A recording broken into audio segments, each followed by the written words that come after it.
بسم اللہ الرحمن الرحیم والشمس وضحاها.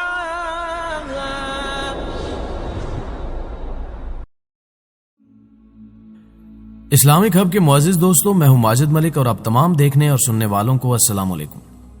ناظرین گرامی، سیرت النبی کے سلسلے میں ہم نے آپ کو پچھلی ویڈیو میں بتایا تھا کہ حضور اکرم صلی اللہ علیہ وآلہ وسلم کیسے غار ہرا اور غار ثور میں عبادات کیا کرتے تھے. اس وقت تک آپ صلی اللہ علیہ وآلہ وسلم کو باقاعدہ نبوت کا منصب عطا نہیں کیا گیا تھا. آج ہم آپ کو بتائیں گے کہ کیسے رب عظیم نے اپنے پیارے محبوب محمد صلی اللہ علیہ وآلہ وسلم کو نور نبوت عطا کیا. پہلی وحی کے حوالے سے بھی تفصیلی آگاہی دی جائے گی، لیکن حسب روایت چینل پر نئے آنے والے دوستوں سے گزارش ہے کہ وہ پہلے ہمارے اس چینل اسلامک ہب کو سبسکرائب کرتے ہوئے ساتھ موجود گھنٹی کے بٹن کو بھی دبا دیں تاکہ اسی طرح کی اسلامی ویڈیوز کی نوٹیفیکیشن باقاعدگی کے ساتھ آپ تک پہنچتی رہے.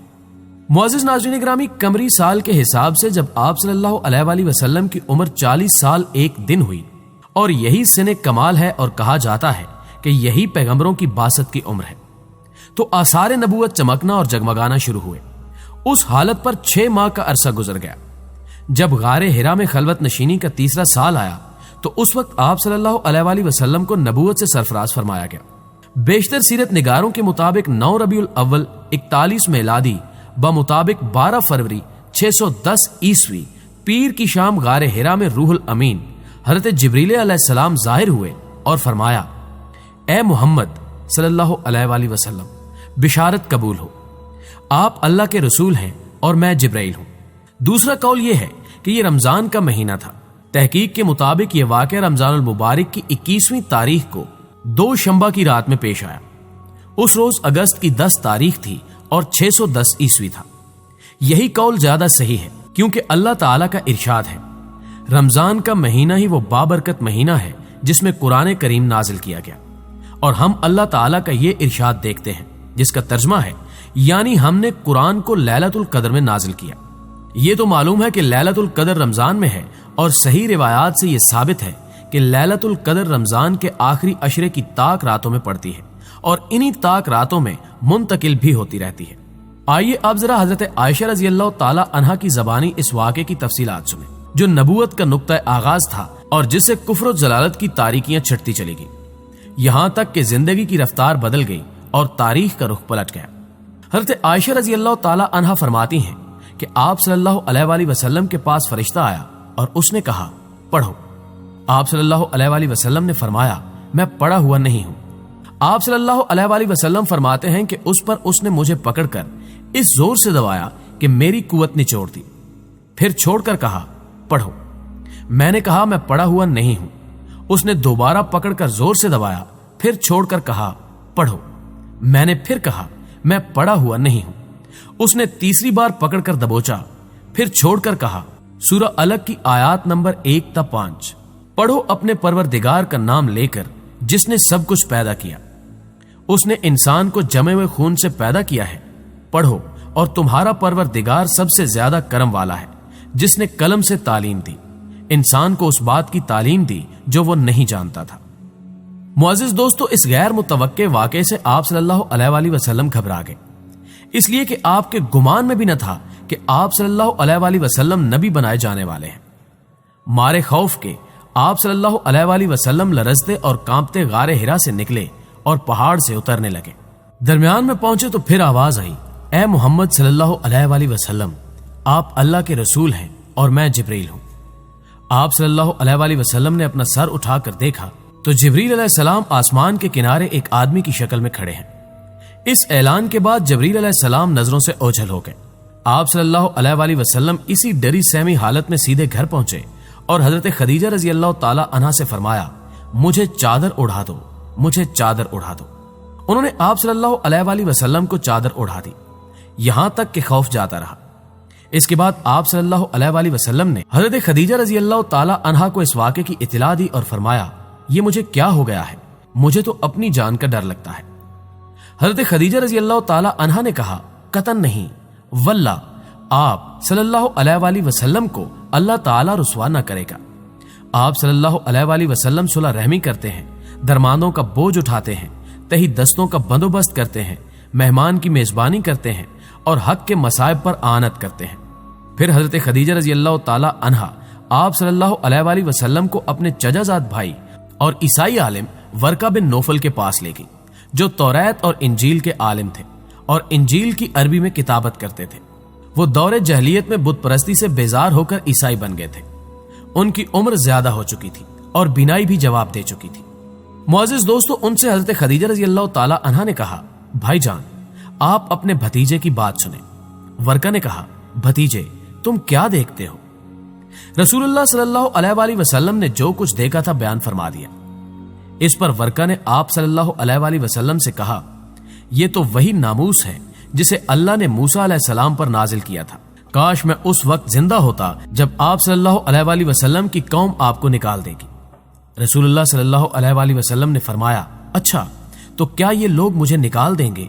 ورقہ نے کہا، ہاں، جب بھی کوئی آدمی اس طرح کا پیغام لایا جیسا تم لائے ہو تو اس سے ضرور دشمنی کی گئی، اور اگر میں نے تمہارا زمانہ پا لیا تو تمہاری زبردست مدد کروں گا۔ جب حضور صلی اللہ علیہ وآلہ وسلم ورقہ بن نوفل سے رخصت ہونے لگے تو انہوں نے آپ صلی اللہ علیہ وآلہ وسلم کے سر اقدس کو بوسہ دیا۔ اس کے بعد ورقہ جلد ہی فوت ہو گئے اور وحی کا سلسلہ بھی کچھ عرصے کے لیے رک گیا۔ جب غار حرا میں حضرت جبرائیل علیہ السلام پہلی وحی لے کر حاضر ہوئے تو اس کے بعد حضرت جبرائیل علیہ السلام نے زمین پر پاؤں مارا جس سے پانی نمودار ہوا۔ انہوں نے حضور صلی اللہ علیہ وآلہ وسلم کے سامنے خود وضو کیا۔ رسول اللہ صلی اللہ علیہ وآلہ وسلم نے بھی اسی طرح وضو کیا۔ اس کے بعد حضرت جبرائیل علیہ السلام نے 2 رکعت نماز 4 سجدوں کے ساتھ پڑھائی اور آپ صلی اللہ علیہ وآلہ وسلم نے اقتدا فرمائی۔ ناظرین گرامی، پہلی وحی کے نزول کے ساتھ ہی حضور اکرم صلی اللہ علیہ وآلہ وسلم کو اپنے منصب اور مقام کا علم ہو چکا تھا۔ جناب ورقہ بن نوفل کے پاس آپ صلی اللہ علیہ وآلہ وسلم کا تشریف لے جانا حضرت خدیجہ رضی اللہ تعالی عنہا کی خواہش کے احترام کے ساتھ ساتھ تبلیغ کے آغاز کا مرحلہ بھی تھا، جس کے لیے قدرت نے جناب ورقہ بن نوفل کو ابتدائی کڑی بنایا۔ منصب نبوت کے علم کے بعد تصدیق کرنے والوں کی ضرورت تھی۔ یہ سعادت حضرت خدیجہ رضی اللہ تعالی عنہا اور جناب ورقہ کے حصے میں آئی۔ جب آپ صلی اللہ علیہ وآلہ وسلم گھر لوٹے اور نزول وحی کا ذکر کیا تو حضرت خدیجہ رضی اللہ تعالی عنہا نے دلجوئی میں آپ صلی اللہ علیہ وآلہ وسلم کے اخلاق عالیہ بیان کیے، تسلی دی کہ اللہ تعالیٰ آپ صلی اللہ علیہ وآلہ وسلم کو ہر آفت سے محفوظ رکھے گا۔ مزید کہا کہ اس ذات کی قسم جس کے قبضے میں خدیجہ رضی اللہ تعالی عنہا کی جان ہے، آپ صلی اللہ علیہ وآلہ وسلم بے شک اس کے نبی ہیں۔ بشارت ہو کہ آپ صلی اللہ علیہ وآلہ وسلم کے ساتھ سوائے خیر کے اور کچھ نہیں کرے گا۔ جو منصب آپ صلی اللہ علیہ وآلہ وسلم کے پاس آیا ہے وہ حق ہے۔ یقیناً آپ صلی اللہ علیہ وآلہ وسلم اللہ کے رسول برحق ہیں۔ جناب ورقہ بن نوفل نے تصدیق بھی کی اور جذبہ نصرت کی آرزو بھی۔ اس کے چند دنوں بعد جناب ورقہ کی وفات ہو گئی۔ چونکہ انہوں نے آپ صلی اللہ علیہ وآلہ وسلم کی نبوت کی تصدیق بھی کی اور جذبہ نصرت کی آرزو بھی، اس لیے اکثر سیرت نگار آپ کو صحابی کے مرتبے پر فائز سمجھتے ہیں۔ اللہ کے آخری رسول پر ایمان لانے والی پہلی خاتون آپ صلی اللہ علیہ وآلہ وسلم کی شریک حیات حضرت خدیجہ رضی اللہ تعالی عنہا ہے۔ بعثت کے فوراً بعد حضرت خدیجہ رضی اللہ تعالی عنہا اور 4 صاحبزادیاں ایمان لے آئیں۔ حضرت خدیجہ رضی اللہ تعالی عنہا روئے زمین کی پہلی مومنہ ہے جو حضور صلی اللہ علیہ وآلہ وسلم کی 13 سالہ مکی زندگی میں 10 سال تک آپ صلی اللہ علیہ وآلہ وسلم کی نہ صرف مونس و غمگسار بلکہ مشیر و شریک کار رہی۔ معزز دوستو، بعثت کے دوسرے دن حضرت علی رضی اللہ تعالی عنہ نے رسول اکرم صلی اللہ علیہ وآلہ وسلم کو نماز پڑھتے دیکھا تو پوچھا کہ یہ کیا ہے؟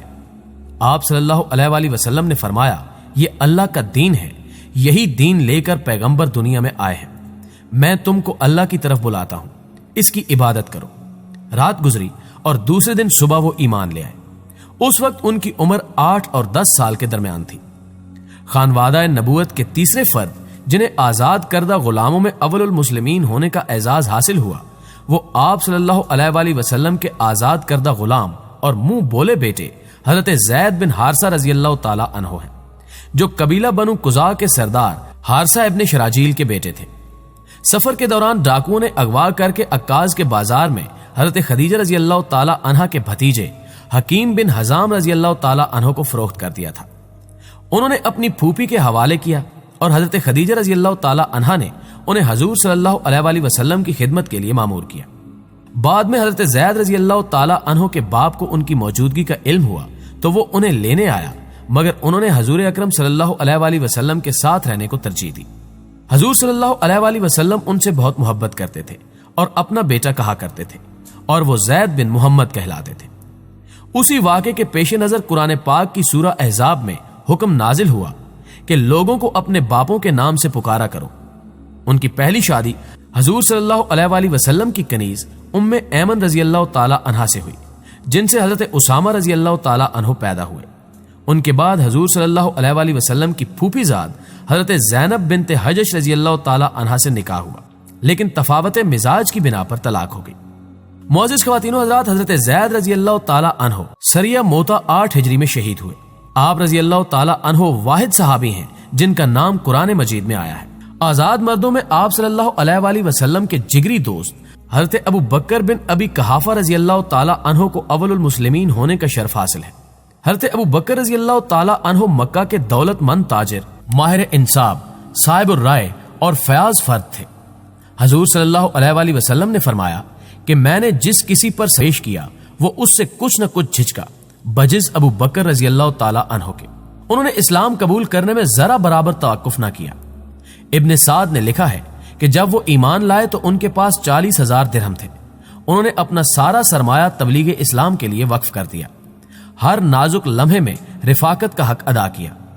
معراج کی صبح کفار کے پوچھنے پر بلا پس و پیش اس محیر العقول واقعے کی تصدیق کی۔ ہجرت کے خطرناک سفر اور غار ثور میں ساتھ رہنے کی بدولت ثانی السنین کہلائے۔ حضور صلی اللہ علیہ وآلہ وسلم نے آپ کو صدیق کے لقب سے نوازا۔ حضرت ابو بکر صدیق رضی اللہ تعالی عنہ کی تبلیغ سے عشرہ مبشرہ میں سے 5 صحابی یعنی حضرت عثمان بن عفان رضی اللہ تعالی عنہ، حضرت زبیر بن عوام رضی اللہ تعالی عنہ، حضرت سعد بن ابی وقاص رضی اللہ تعالی عنہ، حضرت عبد الرحمن بن عوف رضی اللہ تعالی عنہ اور حضرت طلحہ بن عبید رضی اللہ تعالی عنہ نے اسلام قبول کیا۔ دوستو، آج کے سلسلے کو یہی منقطع کرتے ہیں۔ اس سے آگے کے حالات انشاءاللہ اگلی ویڈیو میں پیش کیے جائیں گے۔ ویڈیو پسند آنے کی صورت میں سے لائک کیجیے اور ان ویڈیوز کو ثواب کی نیت سے اپنے دیگر دوستوں کے ساتھ بھی ضرور شیئر کیا کیجیے، اور ویڈیو کے حوالے سے کمنٹ باکس میں ہمیں اپنی آراء سے بھی ضرور آگاہ رکھیے گا۔ آج کی ویڈیو میں بس اتنا ہی۔ اگلی ویڈیو تک کے لیے اللہ نگہبان۔